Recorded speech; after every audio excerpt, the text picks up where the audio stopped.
வணக்கம் என் தமிழ் உறவுகளே.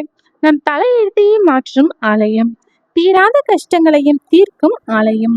பல பிரச்சனைகள் நம் வாழ்வை சூழ்ந்த போதும் இனி வாழ வழியே இல்லை என்ற நிலையில் இருந்தாலும் நம் அனைத்து பிரச்சனைகளையும் தீர்த்து வைக்கும் ஒரு அற்புதமான ஆலயம்.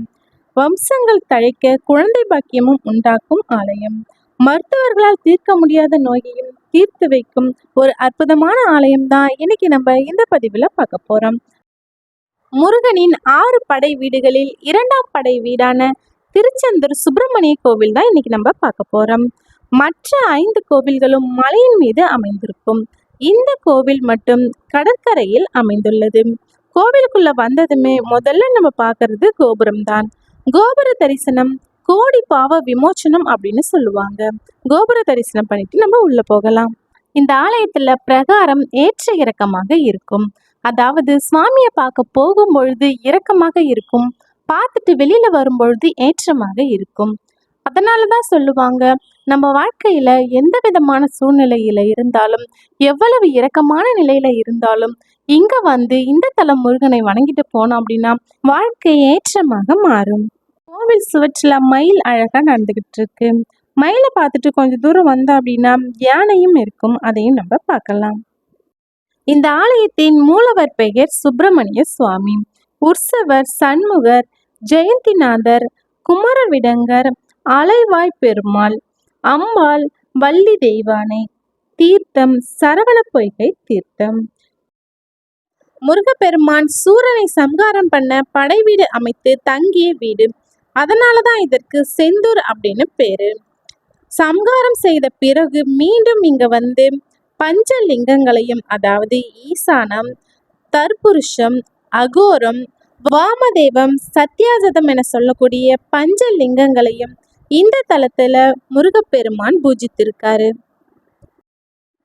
குமரகுருபரருக்கு முருகப்பெருமான் அருள் செய்த இடத்தை தான் இப்ப நம்ம பார்த்துக்கிட்டு இருக்கோம். அது மட்டும் இல்லாம தீராத வயிற்று வலியை பகழி கூத்தருக்கு தீர்த்து வைத்ததும் இந்த இடத்துலதான். அதற்கு நன்றி கூறும் இடமாக தான் அவர் பாடியது திருச்செந்தூர் பிள்ளை தமிழ்ல குறிப்பிடப்பட்டிருக்கு. பேசாத ஊமை குழந்தையாக இருந்த குமரகுருபரரை பேச வைத்த முருகப்பெருமான் தான் இந்த தலத்துல இருக்காரு. குமரகுருபரரின் தாய் தந்தையர் இருவரும் 48 நாட்கள் இங்க தங்கி விரதம் இருந்து குழந்தையை பேச வைக்க பிரார்த்தனைகள் செய்தனர். ஆனால் பேச்சு வரவில்லை. கடைசியாக இந்த கடலில் இறங்கி தங்கள் உயிரை மாய்த்து கொள்ள நினைத்து இறங்கிய பொழுது முருகப்பெருமான் தோன்றினார். முருகப்பெருமான் குழந்தை வடிவில் தோன்றி குமரகுருபரரிடம் ஒரு பூவை காண்பித்து இது என்ன அப்படின்னு கேட்கிறாரு. அதற்கு குமரகுருபரர் பூ அப்படின்னு சொல்றாரு. அந்த நொடி முதல் அவருக்கு பேச்சு வர ஆரம்பிச்சு விட்டது. ஒவ்வொரு ஆண்டும் கந்த சஷ்டி திருவிழாவின் பொழுது பல லட்சக்கணக்கான பக்தர்கள் இங்கு வந்து தங்கி சூர சம்ஹாரத்தை பார்த்துவிட்டு செல்றாங்க. எம்பெருமான் ஈசனை முருகப்பெருமான் பூக்களை கொண்டு அர்ச்சனை செய்யும் பொழுது தேவர்கள் வந்து சுவாமி அப்படின்னு முருகனை கூப்பிடுறாங்க. முருகப்பெருமான் கையில இருக்கிற பூவோட திரும்பி அவங்களுக்கு காட்சி கொடுக்கிறாரு. அதனாலதான் இங்க உள்ள மூலவர் கையில் இன்றும் பூ இருக்கும். சூரனை வெற்றி பெற்று ஆட்கொண்டதால் இங்கு உள்ள முருகப்பெருமான் ஜெயந்திநாதர் என அழைக்க பெற்றார். பிற்காலத்தில் இப்பெயரே செந்தில்நாதர் என மாறியது. தலமும் திரு ஜெயந்திபுரம் என்று அழைக்கப்பட்டு வந்தது. காலப்போக்கில் திருச்செந்தூர் என மாறியது.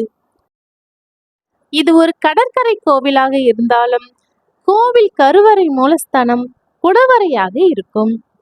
இங்க எந்த மாதிரியான திருவிழாக்கள்லாம் கொண்டாடப்படுதுன்னு பார்த்தீங்கன்னா, பங்குனி உத்திரம், திருக்கார்த்திகை, வைகாசி விசாகம், கந்தசஷ்டி முதல் 6 நாட்கள் சஷ்டி விரதம், சூரசம்ஹாரம், 7ஆம் நாளில் முருகன் தெய்வானை திருக்கல்யாணம், அடுத்த 5 நாட்கள் சுவாமி திருக்கல்யாண கோலத்தில் ஊஞ்சல் சேவை என இந்த விழா 12 நாட்கள் கொண்டாடப்படுது. இப்ப நம்ம ஐயா வைகுண்டர் தான் பார்க்க போறோம். தாள கிடப்போரை தற்காப்பதே தர்மம் அப்படின்னு சொல்லக்கூடிய சிறந்த வாழ்வு நெறியை போதித்தவர் தான் ஐயா வைகுண்டம். இங்க ஐயாவை நம்ம தரிசனம் பண்ணிக்கலாம். கோவில் திறந்திருக்கும் நேரம் அதிகாலை 4 மணி முதல் இரவு 9 மணி வரை திறந்திருக்கும்.